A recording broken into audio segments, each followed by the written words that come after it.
Hello बच्चों, आइए इस प्रश्न को देखते हैं। दिया गया चित्र दाब प्रवाह परिकल्पना के अनुसार कार्बनिक विलयों के स्थानांतरण को दर्शाता है। निम्न कथनों में से कौन सा इसके संदर्भ में गलत है? विकल्प ए, पी क्षेत्र में सतत उच्च परासरणी सांद्रता रहती है जिससे चालनी नलिका तत्व में विलय के अणुओं का निष्क्रिय परिवहन होता है। विकल्प बी, आर परासरण द्वारा आसपास की दारू वाहिकाओं से जल की गति को चालनी नलिका तत्वों में दिखाता है। यह जल की गति को चालनी नलिका तत्वों में दिखाता है। कार्बनिक विलयों का स्थानांतरण उच्च स्फीति दाब के क्षेत्र P से निम्न स्फीति दाब के क्षेत्र Q की ओर होता है। या विकल्प डी, Q क्षेत्र में पदार्थ या तो उपयोग कर लिए जाते हैं या अघुलित संग्रहण रूपों में परिवर्तित हो जाते हैं, जिसके फलस्वरूप परासरण दाब में कमी हो जाती है। इस प्रश्न की जो मुख्य अवधारणा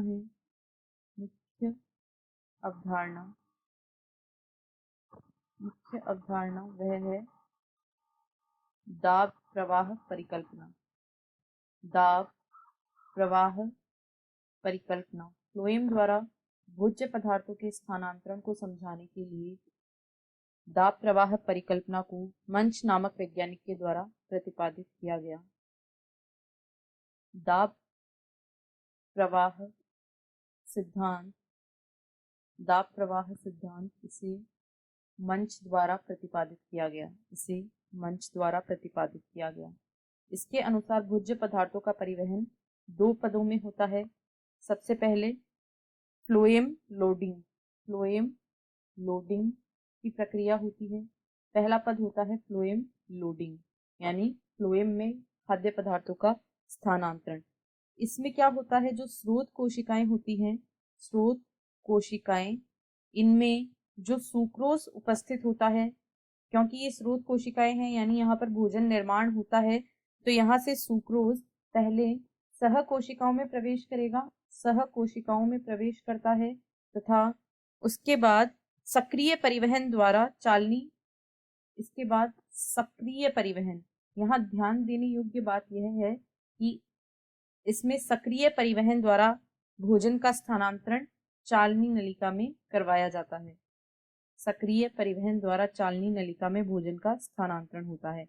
यदि हम चित्र में देखें तो यह P स्रोत कोशिका है। यहाँ से सक्रिय परिवहन द्वारा इसका स्थानांतरण, ये जो दिखाया गया है, यह चालनी नलिका तत्व है यानी फ्लोएम का हिस्सा है। इसमें भोजन को स्थानांतरित किया जाता है। अब क्या होगा, जो चालनी नलिका कोशिका होती है, यहाँ पर परासरण दाब यानी ओपी का मान बढ़ जाता है। इसके कारण जो निकटवर्ती जाइलम होता है, यहाँ से जल फ्लोएम में प्रवेश करता है, क्योंकि जल की गति हमेशा ही कम ओपी से अधिक ओपी के क्षेत्र की ओर होती है। इसकी वजह से जब यहाँ फ्लोएम की चालनी नलिका में जल के अणु पहुंच जाते हैं तो यहाँ दाब बढ़ जाता है, यहाँ स्फीति दाब का मान बढ़ जाता है। चालनी नलिका में स्फीति दाब का मान बढ़ जाता है। अब इससे क्या होगा, चालनी नलिका कोशिका में उच्च स्फीति दाब से कम स्फीति दाब के क्षेत्र की ओर खाद्य पदार्थों का संवहन होता है, यानी कि यहाँ ऊपर अधिक स्फीति दाब का क्षेत्र है और नीचे कम स्फीति दाब का क्षेत्र होता है। इसलिए जो भोज्य पदार्थों का स्थानांतरण होता है वह अधिक स्फीति दाब के क्षेत्र से कम स्फीति दाब के क्षेत्र की ओर यानी ऊपर से नीचे की ओर हो जाएगा।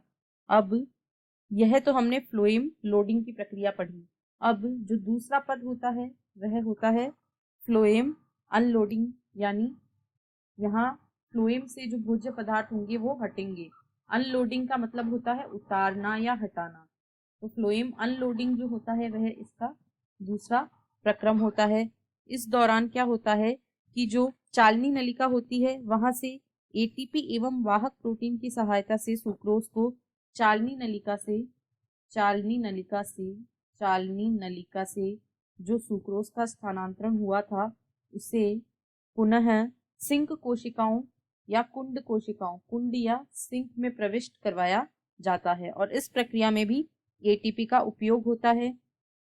इसके फलस्वरूप जब यहाँ से हम यहाँ की बात कर रहे हैं, चालनी नलिका में यहाँ तक भोजन का स्थानांतरण हो गया था। अब यह कुंड कोशिका है या सिंक कोशिका है जिसे Q से इंगित किया गया है। अब क्या होगा, भोजन का स्थानांतरण यहाँ हो जाएगा, जिसकी वजह से यहाँ के ओपी में कमी आ जाएगी, यहाँ के ओपी में कमी आ जाएगी, जिसकी वजह से यहाँ से जल निकलकर पुनः जाइलम में प्रवेश कर जाएगा, क्योंकि यहाँ कम ओपी से अधिक ओपी की तरफ जल का स्थानांतरण होता है। इस प्रकार फ्लोएम अनलोडिंग की प्रक्रिया होती है। यहाँ पर चालनी नलिका से जल का स्थानांतरण होने के कारण यहाँ का स्फीति दाब कम हो जाता है। यहाँ का जो स्फीति दाब होता है वह कम हो जाता है।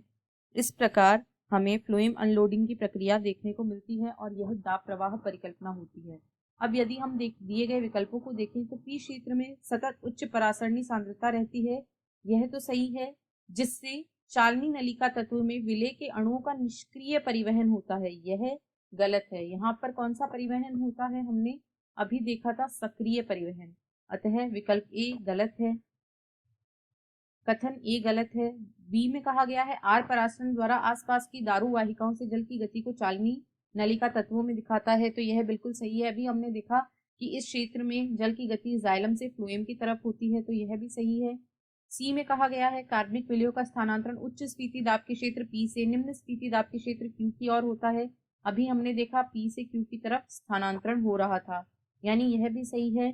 और डी में कहा गया है क्यू क्षेत्र में पदार्थ या तो उपयोग कर लिए जाते हैं या अघुलित संग्रहण रूपों में परिवर्तित हो जाते हैं, जिसके फलस्वरूप परासरण दाब में कमी हो जाती है, यह भी बिल्कुल सही है। यहाँ पहुंचेगा ना जब भोजन, तो या तो इसे उपयोग में कर लिया जाएगा या फिर अघुलित संग्रहण पदार्थों के रूप में परिवर्तित कर लिया जाता है, जिससे परासरण दाब में कमी हो जाती है।